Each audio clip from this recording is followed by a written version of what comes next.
Engines are the perfect balance between efficiency and power. However, these engines did not start off simply and with any sort of innocence. I am currently a pilot in training, so aircraft engines are something that I know very well. I'm going to be telling you about the development, the history, and current day integration of turbine engines on aircraft. The history of the turbine engine actually started with the original purpose to propel a horseless carriage. In 1791, an Englishman named John Barber constructed and patented his design of a gas turbine engine which utilized a combustion chamber, turbine, and compressor. This engine, although horribly basic, was the basis that future engine designs are based off of. It was not until World War II that the turbine engine was officially perfected. This perfection came in the form of the German-crafted Messerschmitt 262. The Messerschmitt 262 was constructed in order to get an upper hand on the Allied air superiority over Germany during the war. During the closing stages of the war, the aircraft was the first of its kind, and with the help of the turbine engine constructed for it, this aircraft was able to accelerate to speeds unmatched by Allied aircraft of the time. As the case with most of Germany's wonder weapons, the Messerschmitt 262 was put into service too late, and they did not have enough aircraft operational to make a significant difference. The 262 actually had a number of issues with its development process.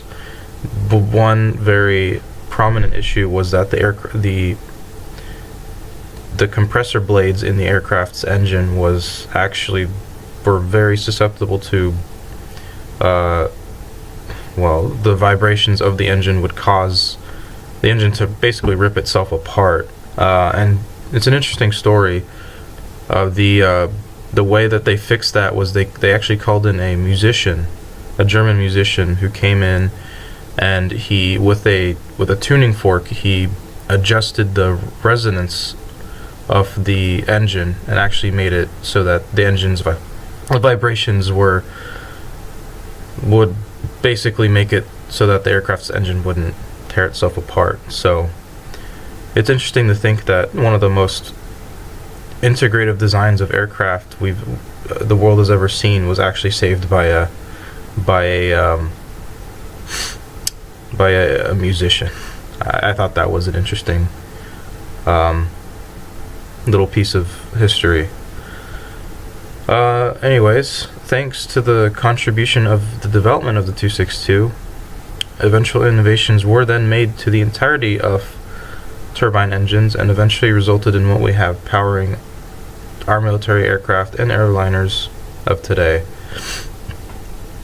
Stemming from the 262's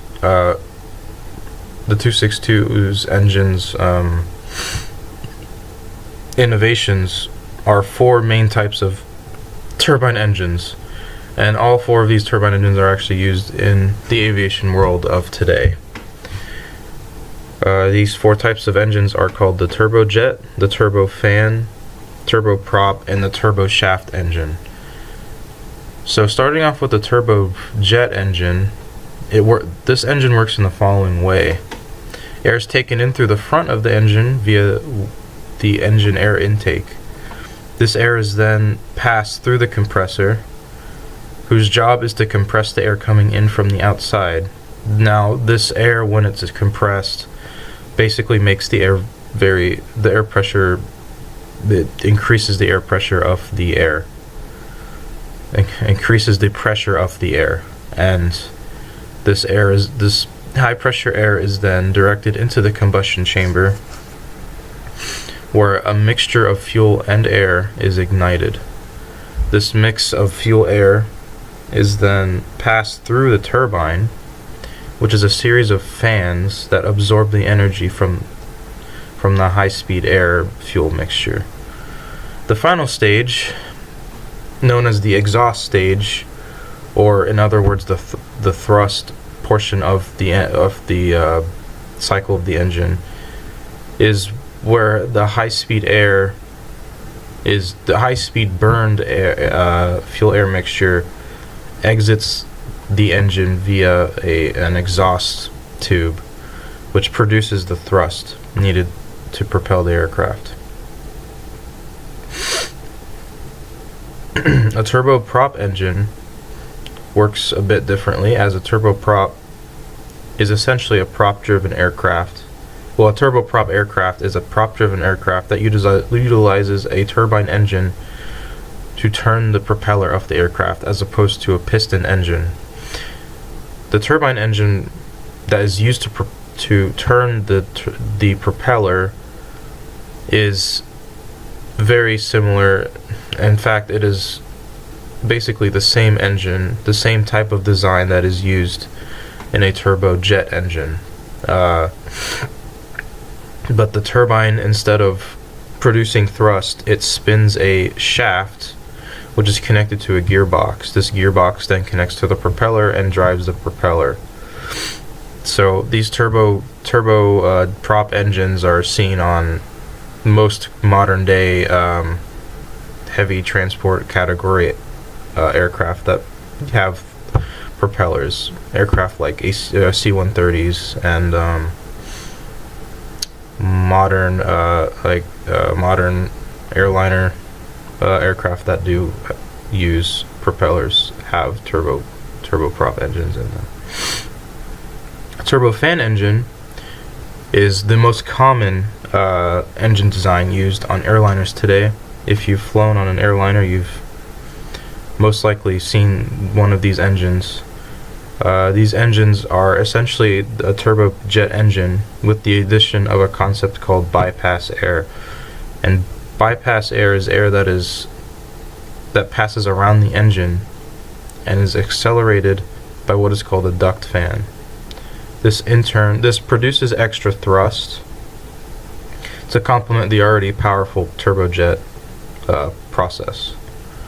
The final turbine engine is what is known as the turboshaft engine. These engines work the exact same as a turbojet engine. However, the chief difference is that instead of producing thrust via exhaust like the previous engines, all of this engine's power is connected into turning a shaft. So this is very similar to a turboprop engine.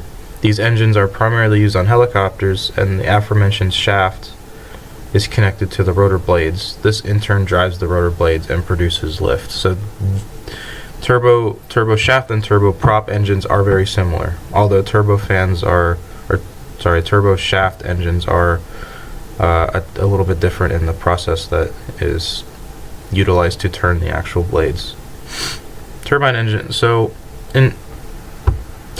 are very complex pieces of machinery, as you can probably tell, but they make up a very large portion of our lives.